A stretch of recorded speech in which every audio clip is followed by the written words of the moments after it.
Last holiday season, I got to play with a really fun group of guys from the Spokane British brass band who have dubbed themselves the Lilac Brass Quintet. You can find a video of our previous performance up in the card. It was a lot of fun. I got to get some French horn ensemble experience that time. We had some tiring gigs, but nonetheless very, very fun. Today, the Lilac Brass strike again, but things are a little different this time around. We've got some new faces rotating in, some old faces rotating out, etc. So things are a little bit wacky in terms of our instrumentation. Last time, like I said, I was playing the horn. This time it's our trumpet player, Alex, who's playing an E-flat alto horn in place of like a standard, orchestral F horn, which is going to be a little bit different. And then, instead of a trombone, we've got my friend Daniel on the euphonium. And I have been hired to play the tuba. It is my very first ensemble performance experience on the tuba. We've been rehearsing the past few weeks, and it's been pretty tough for me, but it's been a lot of fun, and I'm really looking forward to this little retirement home gig that we're about to do. So let's get on the road. Something that I'm very thankful for is the fact that I do not have to use one of Gonzaga's big, beefy B-flat tubas today. That is a really tough thing to have to do in brass quintet, and I thought that was what I was going to have to do, but thankfully I have access to a very cool instrument. It's sitting behind me there. It is a very unusual St. Petersburg 5-valve E-flat tuba, a rotary one nonetheless, owned by the brass band, and the band manager is graciously letting me use it for the time being. It is a really, really great instrument. It's a little bit tough to maneuver in the really low register, but it's definitely a better choice for quintet work than a B-flat. Our last tuba player in the Lilac Brass, Matt, who couldn't make it to this gig, did really, really well on a C tuba because he doesn't play either E-flat or F, but those are the two that you really want to use for small ensemble work. They just have a more nimble and light sort of character that's better lent towards things like quintet stuff. So that's why I'm playing that thing today, and it should be a lot of fun. Those St. Pete's are probably the pinnacle of all Soviet brass manufacturing. Soviet-made brass instruments have a really lousy reputation for being inconsistent at best and terrible at worst, but these St. Pete tubas are really, really respectable. A lot of solid players use them. I'd never seen one in E-flat before this, so that is pretty cool.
Overall, that was a really good gig. It's always a lot of fun to play with Lilac. The dudes are great, the music's great, our audiences tend to be pretty great, and moreover, I think we actually played pretty dang well as a quintet this time around. It was definitely a lot of fun.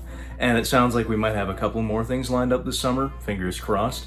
So I'm really looking forward to it. It sounds like they want me to keep playing the tuba, which is good. I was a little worried I'd be kicked out. Overall, as far as my personal performance goes, I wasn't ecstatic about it, but then again, when am I ever? My conclusions have been largely the same as when I played the French horn with them, and you know, video up in the card once again. But it's just more of that, you know, I start not using my air and I start playing with my face. I start chewing into notes rather than just letting them speak for themselves, and it really just punches you in the gut to try and do that, because then you really need to take the mouthpiece off the face and take a minute to just refocus and get back in the game. Tuba's hard for me. I am like on the verge of genuinely being too small to play the tuba, but it's a fun challenge, and I hope to do it again. I also think it was really cool that we got to have multiple sax horns in a brass quintet, like the E-flat alto horn and the euphonium. I don't know if the euphonium's technically a sax horn. And then the E-flat tuba. It was a really interesting mix. Unfortunately, the audio from this is inevitably going to be terrible because I had the phone set up to this side of me, right? So my bell is pointing that way, can't hear me. And then Daniel and Alex are pointing clear on the other side of the camera. So you got the camera, the tuba bell, and the horn bells.